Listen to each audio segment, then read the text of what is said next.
And then I Hello. was like, there's no way that's fitting. Sorry. Hello. God damn it. And welcome to the living world of darkness changeling venue. Today's scene takes place in the Brooklyn Police Department in Maxine's office.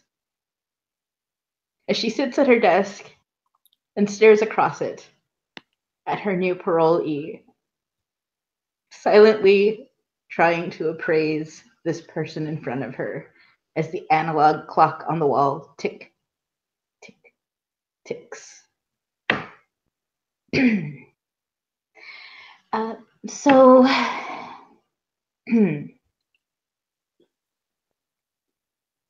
how, why don't you tell me a little bit about what brings you here?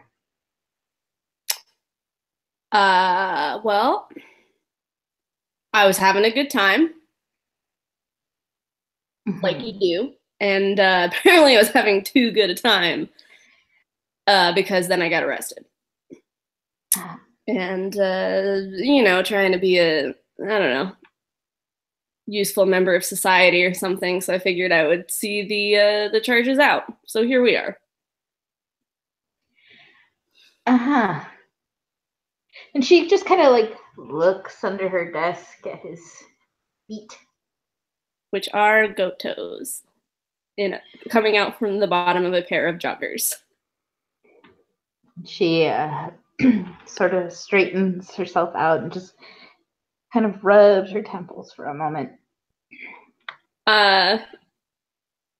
As she like blatantly like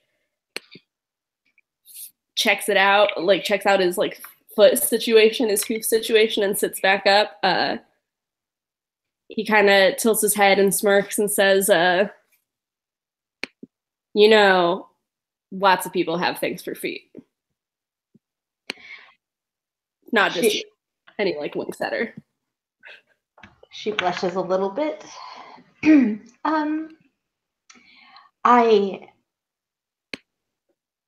Okay.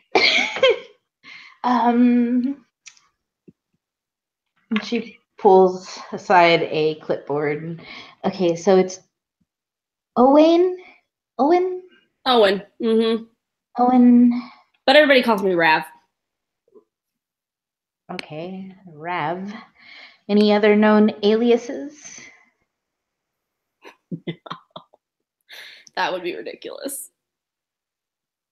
Uh-huh. And do you have any drugs in your system? I'm going to be honest with you, probably. Of course. But like, give me 2 days and some cranberry juice and no, I mean, I appreciate your honesty. It'll let me know what to do as far as your mandatory urinalysis and blood work. So even though you knew you were going to meet with me, you you have drugs in your system? I mean, I wouldn't take it personally. It's just kind of a baseline situation for me. I guess like, what are we considering drugs? Is this because it like like legalize it, right? So like that is technically a drug, but a lot of people do it. Totally fine. They sell it out of dispensaries in the mountains somewhere, so I hear. Her ears kind of tilt back. As long as you aren't a distributor, we may be able to allow some of discrete amount of usage. I wouldn't call myself a distributor. Fantastic. Then I won't either. And she just continues to write, just looking flustered. So this situation, she just kind of points like up and down. Yeah. He wags his eyebrows at her. This kind of makes you a unique case. I don't get a lot of our kind in front of me. Maybe you can get me in front of you, behind you, underneath you, wherever you want. We'll see after parole is over, she says, and just like she's turning beet red as he says that, though. She says that, and Rav kind of like settles back, like he's like, "Fuck yeah!" Like in his chair. He's sounds good. Now, since you have this, we'll say, mild drug dependency, I'm going to recommend a course of psychotherapy. Is that the one where you like talk about your feelings or whatever? You know, I have a lot of those, so our I'm down. On-site psychologist, therapist. I don't know, babe. Why are you asking me? Oh, I'm just trying to think of how best to describe him. Is he hot? That'll probably help. I mean, doesn't it always? He's very, very aesthetically gifted. Nice. One moment. Let me see if he's in his office at the moment. And she's just going to pick up her phone, just punch in the code for Charles's office. Ring, ring, ring, ring, ring, ring, ring. Yeah. Charles. Mr. Eager speaking. Yes, Mr. Eager. Could you Eager. Would you mind coming into my office, please? Is it business or pleasure? Pleasure. It's always pleasure. Nice. All right, I shall make sure I am as skimpy as possible then. Fantastic. Excellent. As he just hangs up. Oh, this is not gonna be good. She hangs up and just shakes her head. He's on his way. He's very, very professional. I'm sure the two of you will get along swimmingly. There is nothing I like better than learning at the hands of an expert. Wink. Maybe about 5 minutes or so before finally Charles actually comes through. And the door opens, and there, standing before Rav, is probably the weirdest fucking sheet he's ever seen in his entire fucking life.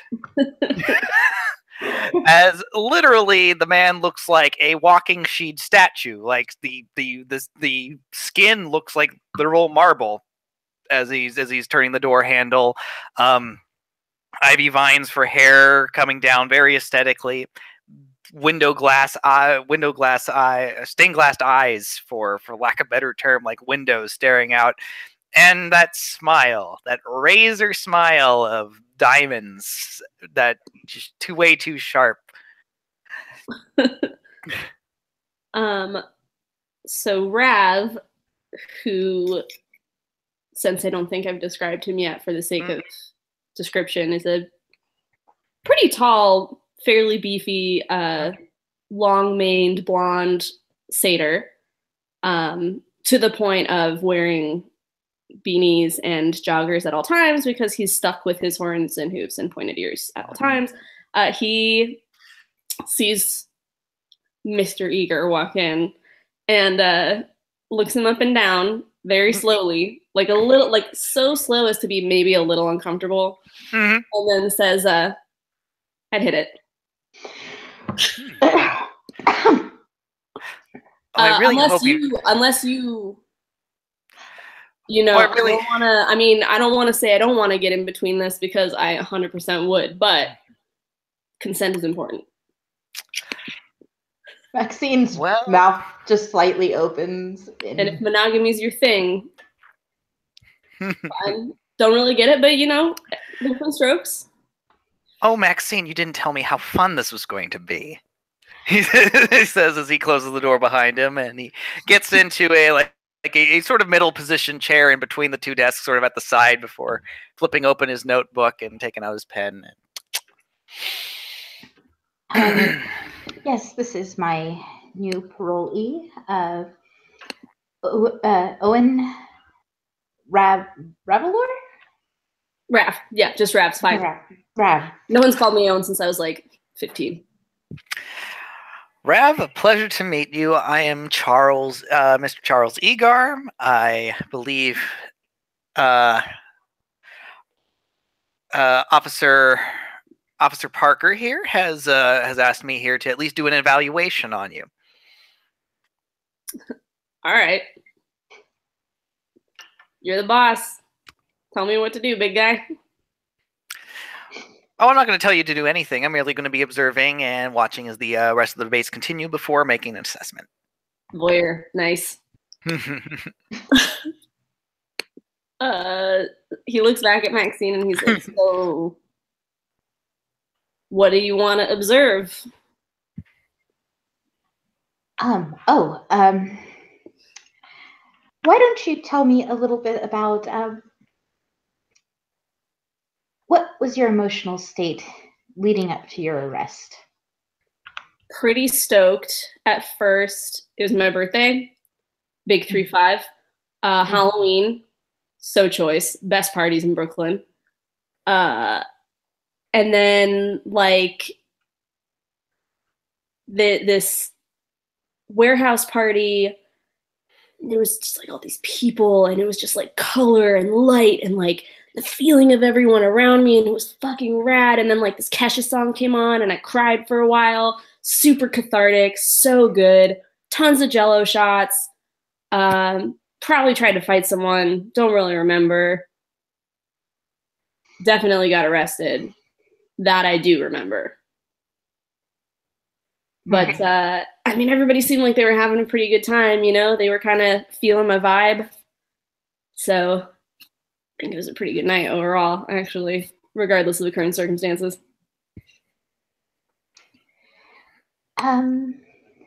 Indeed. Would you say the amount of, I'm assuming then that you had a copious amounts of drugs and alcohol that evening, yes? Come on, man.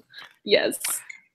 Would you say that's a normal amount for you or an extreme, and given your state? I mean, it was my birthday.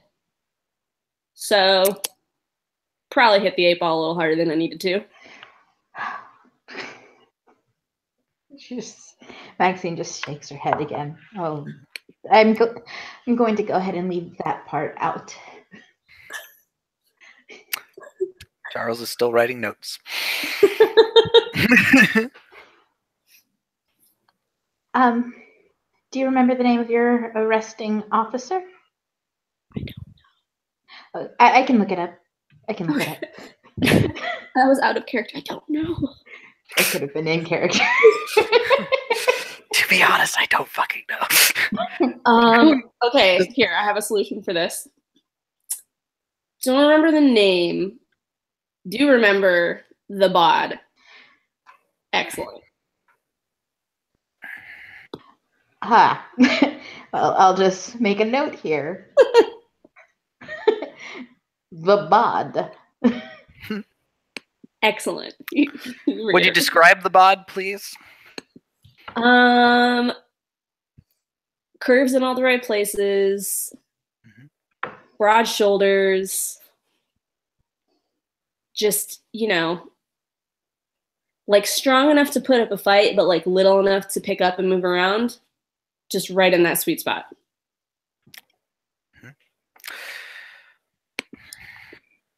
Officer's sweet spot. Right. I'm sure that will make things much easier. Shouldn't there be like some kind of paper trail or something? Considering your unique physical the goat thing. The goat thing. People are into it. I don't know. I don't know what to tell you. Try everything once, right? Or twice if you like it. Oh.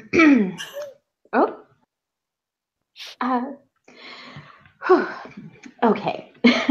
So, considering that I am assuming that your arresting officer either knew to send you my way, or yeah, I mean, we're benefiting from an extreme circumstance of luck. Yeah, no, it was a pretty heavily us party, you know. So I don't know. I don't know how to. They were on our team. Team.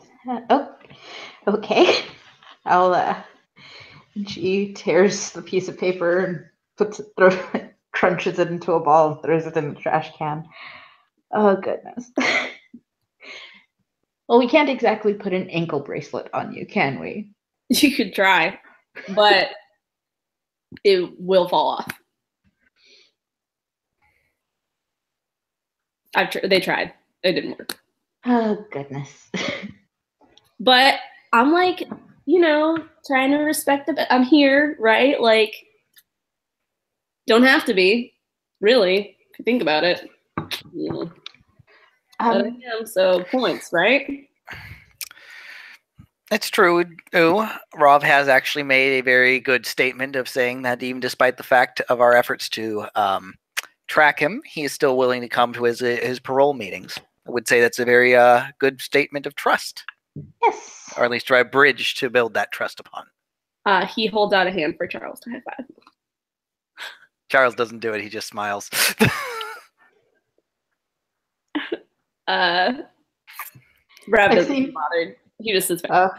I was going to say if he held the hand up there, Maxine would have felt awkward and just hit it just so it would have stopped. Perfect. Can't leave somebody hanging for a high five, Mr. Egar. Yeah, Mr. Egar. Oh no, I've done it a few times. It's kind of hot. Maxine just looks perplexed by that statement. Some people like a good delay. That's all I'm saying.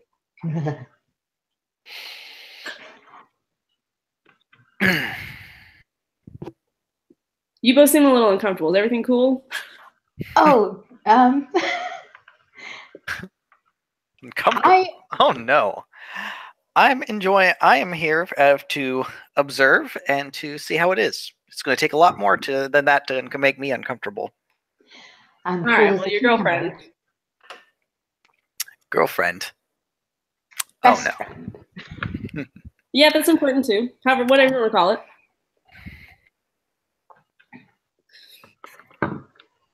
So you're single? Chronically so. Nice. Wait, was the chronic directed towards you or me? I mean, if we want to talk chronic, I can help you out with that. I mean, that would be illegal, so I can't. There is a departmental policy that we must obey federal laws regarding drug usage. Unless prescribed by a therapist. Hey, I like where your head's at. And the rest of you in general. Well proportioned. Yes, he's very statuesque.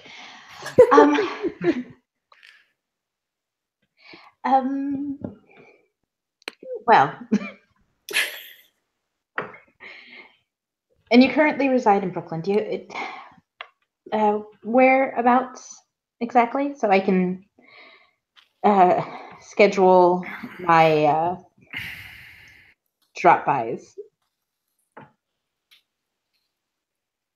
Yes. Yeah. Yes, you are.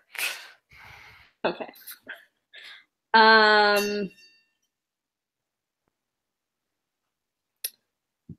Right now, I'm staying in this loft that's kind of down by, I don't know, 7th Street. It's by the place that does like the really sick falafel. You know what I'm talking about? Like so good, like super authentic falafel. Looks like shit, like garbage. Tastes so good.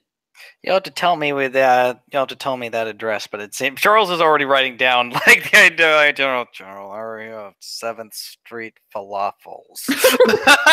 And his notes. Falafel. 7th and falafel. That's it. Fantastic. Excellent. We'll just I'll probably make at least weekly check-ins, though occasionally I do random checks to make sure that my parolees aren't planning for my visit. So when I show up, may fluctuate. I will have to work with you to get your day-to-day schedule. Oh, I don't really have a day-to-day schedule exactly, and it's kind of like an open door policy at my place. It's like even if I'm not there, somebody will be there. Probably like a few people. But I don't need. Oh, see, the other people are not my parolees.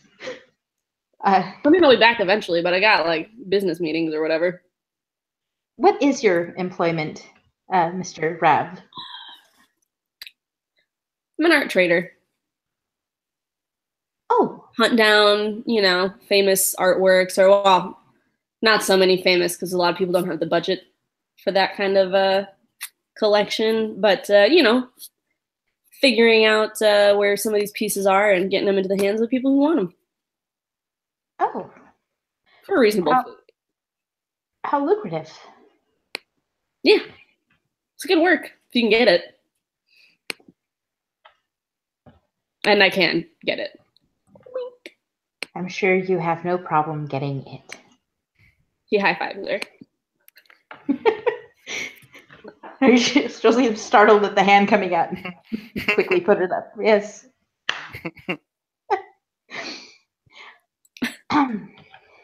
Well, I think if I ask too many questions or take too many notes, we could have an issue with other higher-ups. Well, swing by anytime you like. On the clock, off the clock, whatever. Got a good little neighborhood. A lot of people around there know me, and show you a good time. Oh, well, I assure you, I can find my own good times. I am sure you can. She blushes. Well,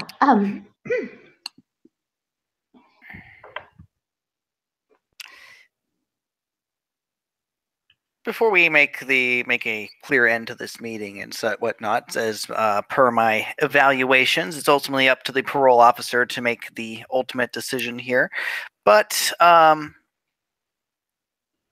given the fact of our of Rav's current state with drugs currently running through his system, I would like to recommend that perhaps a few sessions, depending, maybe just 2 or 3 psychological evaluations might be in order, just to get at least a good baseline. Mm-hmm. Well, I think that sounds good. Rav, do you think that you would benefit from some couch time with Charles? Sorry, Dr. Egar. Definitely. I would absolutely benefit from some couch time with Dr. Charles Egar. How large and or comfortable is the couch? I don't have a couch. We do chairs. Chairs are fine. I can make that work.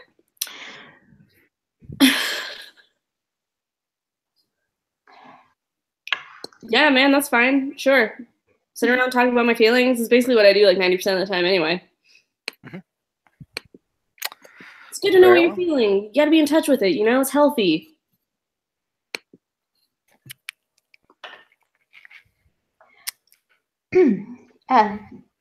Yes. She looks at like the little piece of paper in which she's written like other notes on for her own benefit.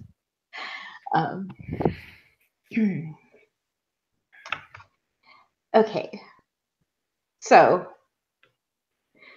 off the record,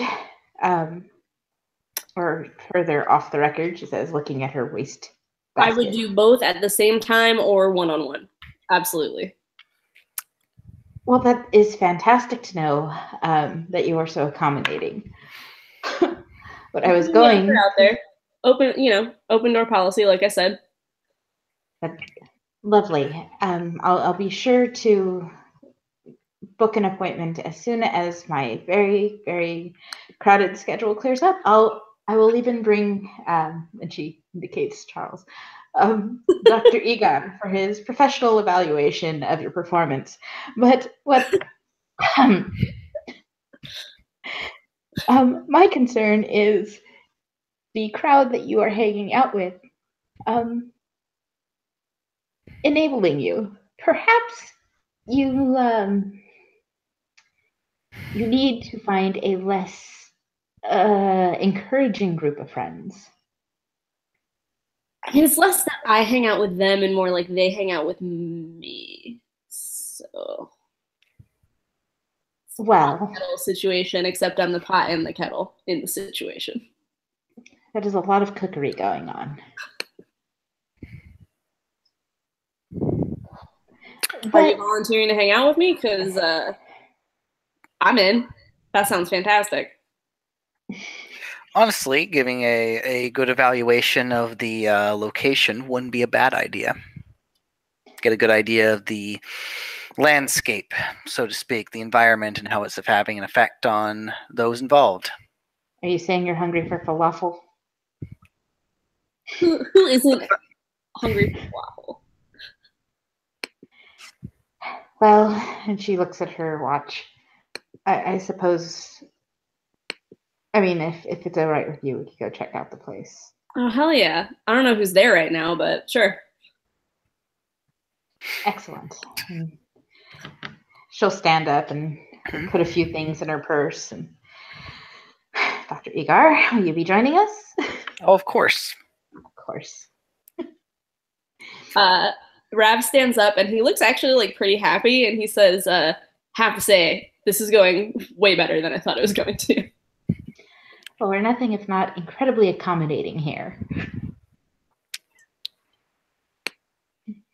I know. I noticed. We'll see if that holds up. Oh, it'll hold. She like ushers them out of her office and locks it behind her. Nice. Yeah. So, cab or? Generally easier, yes. Okay. Don't worry, it's on me. I got it.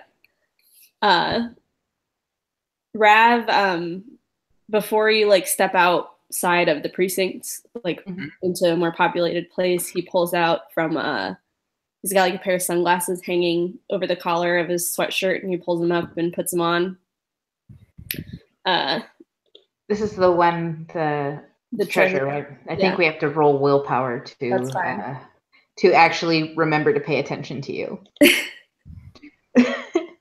Oh, okay. Can he hold your hands or something to? I mean, yeah, contact would help. I mean, but we could see if we would on our own if you'd like. Let's give it a shot, and if not, oh no. Charles is going to remember just fine.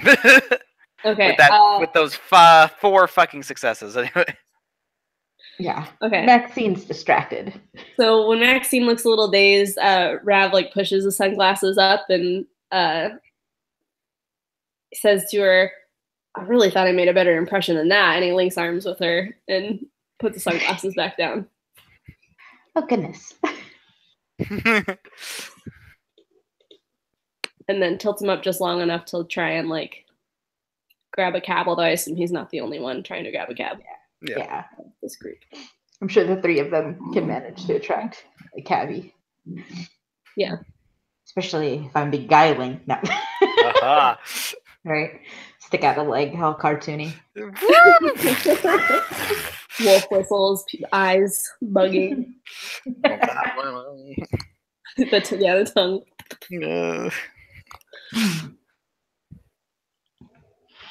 All right, let's go. So I guess they pile into the cab. Yeah. I don't know if I need to roll for it, but I want Rav to explain how to get to his place the same way he explained to you guys what his place was. It's by 7th Street. You know that sick-ass falafel place? Oh, this is the Brooklyn PD. Oh, yeah. I'm sure eventually we'll get there. So. Yeah, so he just kind of points them in the direction, and then when they're near enough, has them pull over so they can climb out of the cab. And it's a dirty hipster neighborhood in Brooklyn. Well, Maxine lives in like not dirty, but low rent area of Brooklyn. So this is not necessarily a low rent area. It's just full of hipsters. I'm just saying, like, this is nice compared to Maxine's. Oh no, it's nice. Like Rav, as you may have guessed, enjoys certain luxuries. What? No. Enough for a DUI or not DUI, whatever. Public intoxication. Public intoxication to be a scandal and not a crime. Oh yeah. Yeah, that is a certain level of wealth. Yeah. Yes. Yeah. So they roll up and he takes them to a. It's probably, there's probably an elevator option, but it's also like a walk up. Mm-hmm. He probably walks up like a fucking mountain goat. Yep. Just like hopping up the stairs, sort of, until you arrive on the top floor, where there is like loud, but not like, it's not like club music. It's not like, but it's like loud, probably classical or jazz playing. And it's a very like industrial studio space. So he kind of like slides the door open and you're in his loft. Welcome to the sin bin. The what? The sin bin. Oh, my. Hockey, Yeah, never mind. Come on in. There are paintings and sculptures and fine art and like modern art and stuff that he probably picked up at craft fairs all over the place. There are wine bottles abundant. Although they mostly seem to be like collected, like they're, near the trash, but there just wasn't enough room for all of them. There are a handful of people hanging out in various stages of sleeping off hangovers and such. And the whole place has kind of a like patchouli sort of smell with like turpentine and linseed oil. And there's some like actual canvases and stuff and like art supplies. And then like his bed, there's like this huge, like bigger than a California King almost bed that sits on like a loft within a loft that kind of looks down over the whole thing, but there's no real doors or privacy anywhere. Everyone's seeing what's going on. Oh yeah, at all times. Oh, great. Who wants privacy this day and age? Rav sure doesn't. Charles is making note of all the environment for sure. Are any of the people that are passed out, do any of them look like they would be under drinking age? I don't know if there's a way to roll for that because I don't think Rav would actually care. Well, the reason I ask is because Maxine definitely cares about that kind of thing. I mean, he's like 35, so yeah. I don't think he would necessarily be attracting that kind of younger crowd anyway. You never know. And she won't start, flickering light switches. I mean, like, there's no, like, 13-year-olds or what, like, if they're underage, they're barely underage. Those people don't exist in LA. No one under the age of 18 exists in New York anymore. Yeah. Don't know what you're talking about. Under 18 doesn't exist. No, I was saying if anybody's a minor, because Maxine is a do-gooder. Yeah. So it would have been along the lines of like, okay, move along, people, kind of thing. Yeah, I don't think so. Or if there are, you'll have to like go through their pockets. Like there's nobody who's blatantly. Yeah, that's not. Rav, when y'all get there, he says, "Excuse me for I'll be just 1 second." And he goes to the up the stairs to the loft part where his bed is and like digs around for a minute. And like from your position, you can like see his little goat legs like kicking off the joggers that he had on. And when he comes back down, he has taken off the beanie, so like he's got his horns out and stuff, and he's wearing just a sarong. Mm-hmm. And he's like, that is so much better. You don't even know. Pants are incredibly constricting. I agree completely. Yeah, 5, sir. Perhaps you should start wearing a sarong, Charles. I got extras if you want to give it a try. I mean, no judgment zone. Perhaps I will at some point.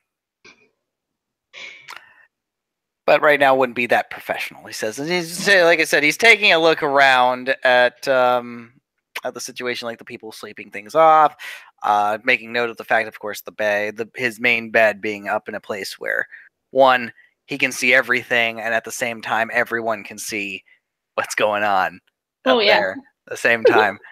Making note of that. And of course, he's looking around, looking at the bottles, looking at the people, looking at the art around the place. He's getting a landscape, so to speak.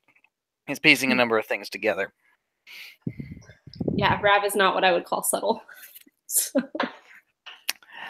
Well, he's trying to get past just just past what seems to be blatantly obvious and get a little bit more the nuance, so to speak. Nice. Cool. He stands there awkwardly not really awkwardly because he doesn't really get awkward, but he stands there for a second while Charles is like looking around and Maxine is sort of like blushing and covering her eyes. Yeah, like clearly wanting to like eyeball the people in various states of undress sleeping off their hangovers to make sure nothing untoward is happening, but like not be able to bring herself to. And trying to keep her eyes off the sarong, actually. It is very short. Yep. Very short. It is not like one of those ankle length sarong skirts. It is like a straight up. It's a mini sarong. Pretty much. And his dumb goat tail is sticking out the back. So he looks at them both and he says, "Can I get you a drink? I have water.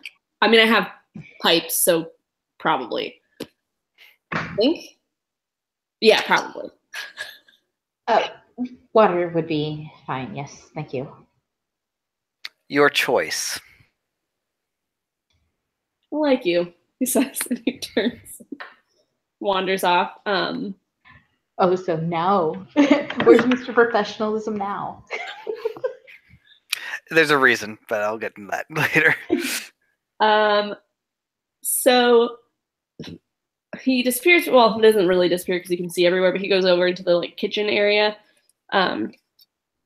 gets a glass of water for Maxine. It does come from the tap. Like he doesn't have like a Brita or whatever.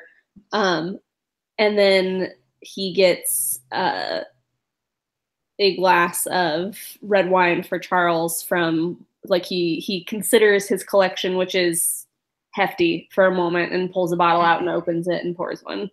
Hmm. He probably pours it in like a coffee mug because I doubt he actually has like any clean wine glasses. Well, if he has any clean wine glasses, they've probably been smashed a long time ago. So. Exactly. And I'm gonna say that the mug has like a little cartoon drawing of a cat on it, and it says, "You gotta be kidding me," because he does love a good novelty mug. Maxine will appreciate the hell out of that mug.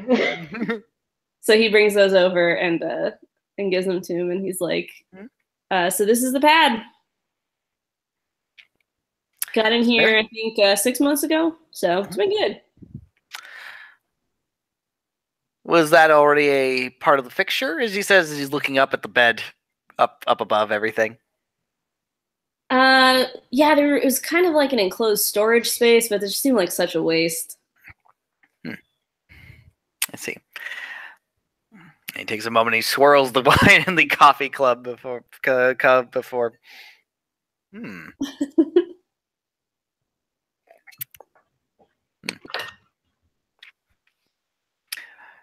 Maxine sips at the water from New York's municipal water source and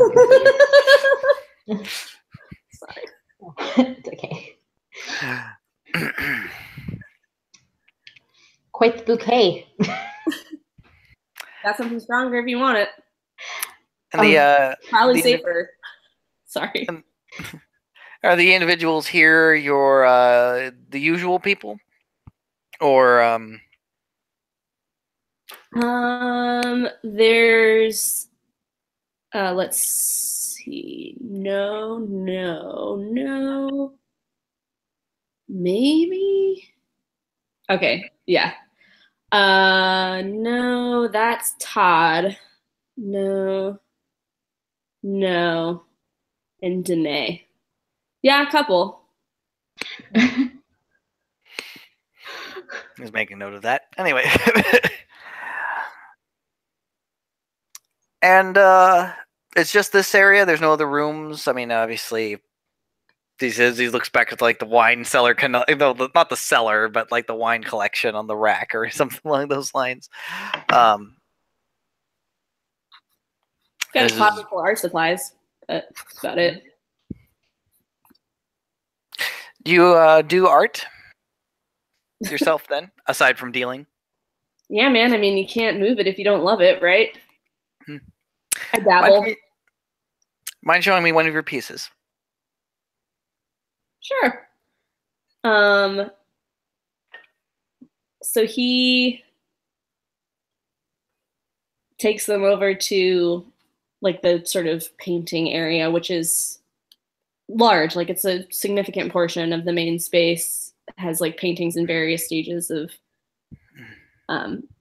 restoration or completedness. You know, he's working on a bunch of different stuff. And there's a canvas on an easel right now that is like a half-done painting of just a person, like, you know, it's just a random sort of figure study.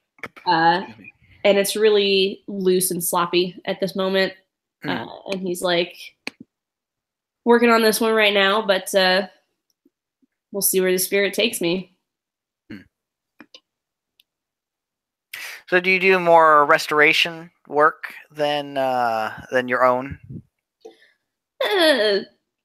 Tends to pay better than mine. Difficult. Oh, go ahead. Sorry. He's taking his time. He's looking at the restoration work in between that and what has been pointed out to be the work he's kind of working on and getting a sort of he's mainly like trying to appraise where the talent is actually flowing and what is there. There's definitely evaluations going on, but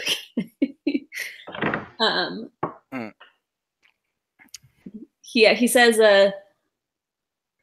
I don't do like full restorations because better left to a museum, but you know, every once in a while something comes through that's been a little damaged and somebody's interested, but you know, they want to pay. If I want to pay top dollar for it, I got to offer a top dollar product. So learn how to fix a problem. I see.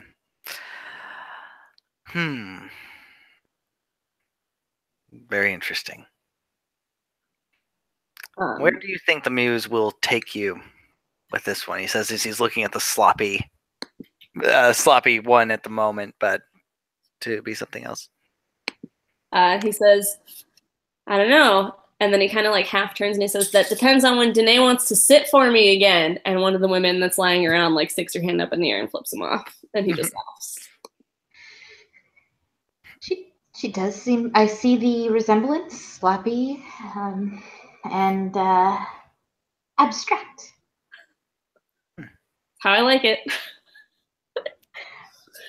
It is worth noting that there are other paintings that are like up in the bedroom area that seem to be more, I mean, like they look all finished and they're in, you know, like gilt frames and stuff like that.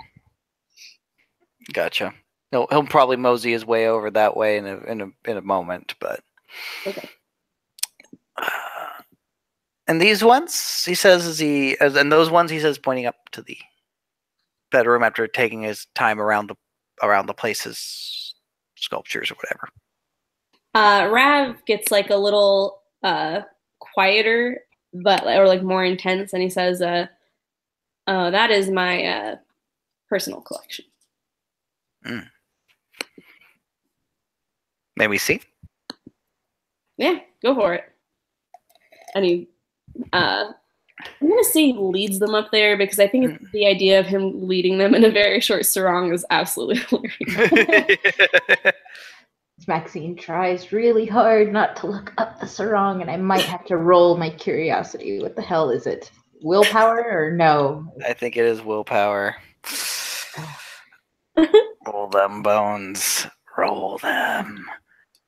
I'll have to roll them as Patrick another day. Not look up the skirt of a. That's 2 successes. Because it's, I think, an 8. Yep. So she does not do it? She manages to not look up his sarong. There will be other opportunities. Okay. Yeah, so he brings him up there. And he says, go wild. Take a peek. I've been working on it for a long time. Why don't you walk us through it then? Have you been working on them for a while? And they're your personal collection? Sure, man. Would have gone into gallery operations probably, if not for he looks at Maxine and kind of like teasingly says, this situation.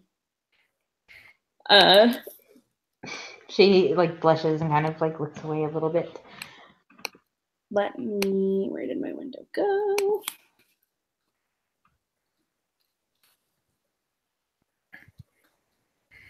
So there are, okay, well, it's not going to work. I'm not going to list off specifics right this second because I can't totally fine. Google them. But there are an array of small, like, there are some framed sketches and things of that nature, like some color studies that probably actually some of the bigger name, you know, world famous painters of like the great masters did that he has somehow gotten his hands on. They could be really good prints, but you know, you'd have to like go take a look at them to be sure. He has paintings from every size, from like yay big to, you know, bigger than he is standing, 1 or 2 of them that are still lives and scenes of battles or impressionist, you know, romance where it's just that sort of amorphous feeling of a thing. And he, as he talks about them, he actually doesn't get like he's got kind of a boisterous personality, and it gets almost a little quieter as he does. And he's not exactly whispering, but he's not like putting on a show either. He's talking kind of intimately. And he,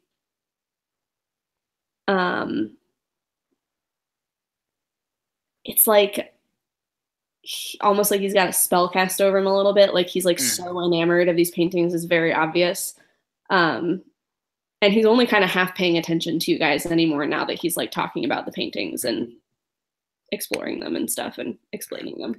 Charles is half paying attention to, of course, the paintings because they are actually very interesting history and stuff. But he's definitely paying attention to Rob's behavior, especially his behavior having shifted from that boisterous, very flirtatious personality and stuff to this, to where the real passion, and maybe in some respects, a little bit of the real Rob coming out, at least one aspect, one more facet, put into the puzzle. Yeah, he's definitely more interested in the paintings at that point than he has been in y'all so far, if that makes sense. Not like comparatively, but just in this moment.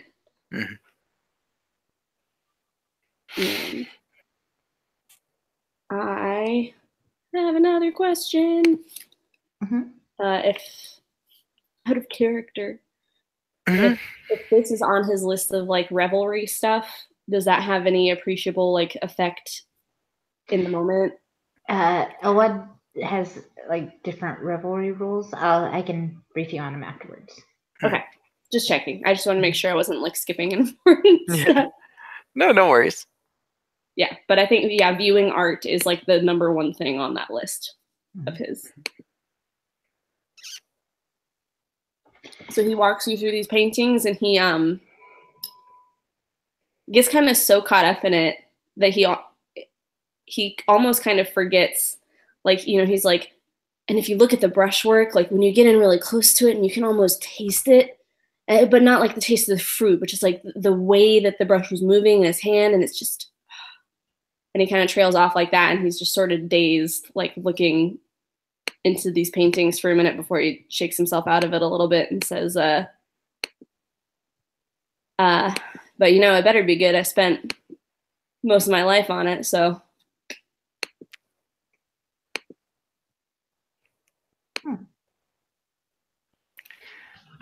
Thank you very much, Rob. Yeah, no problem.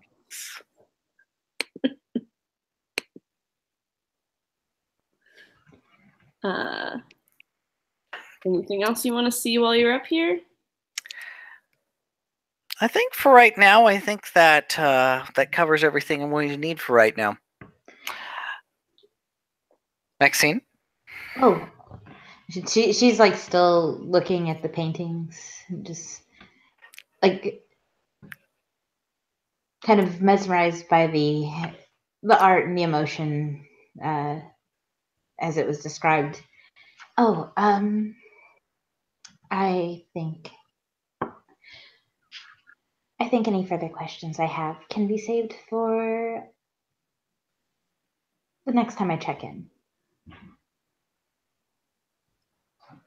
She gives a sweet smile. Cool.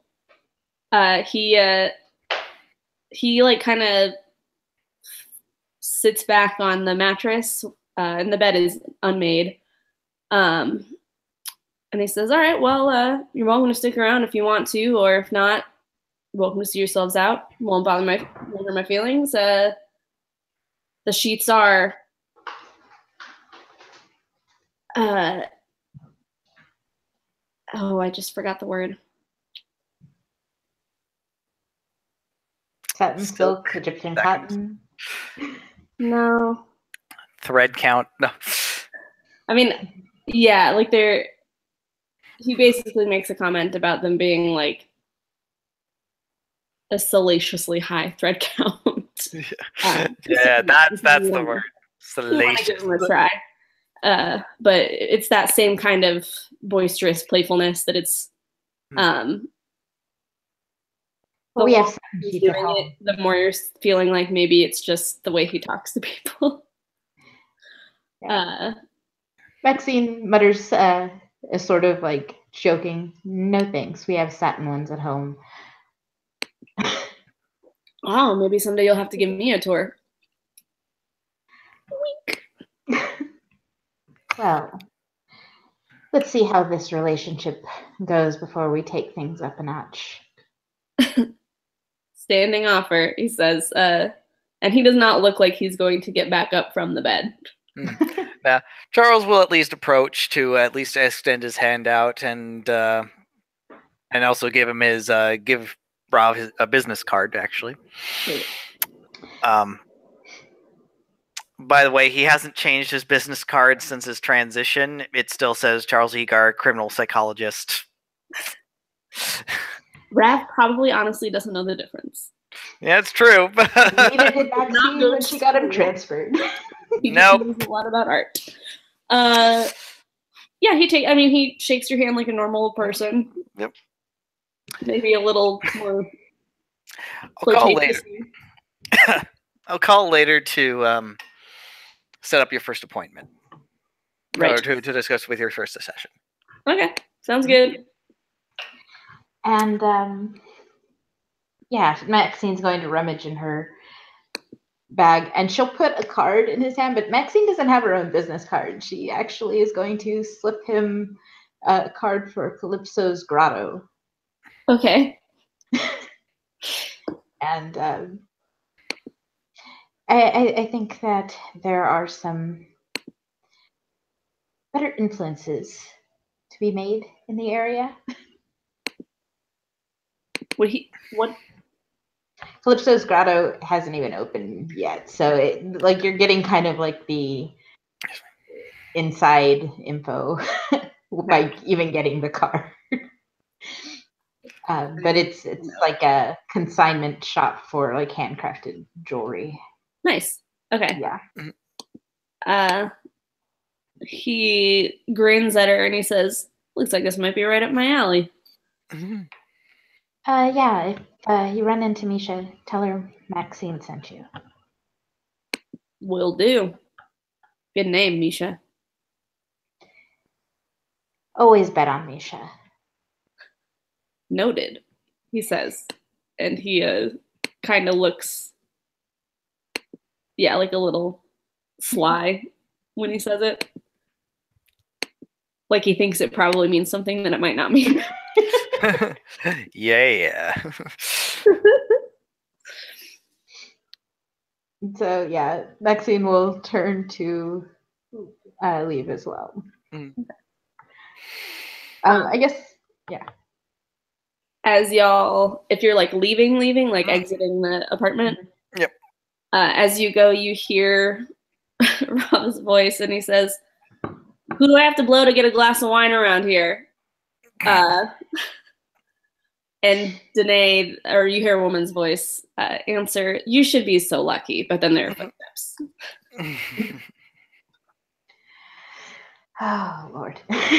And that's where we'll end the scene. Thank you, players, for playing. Thank you, watchers, for watching, and we'll see you next time.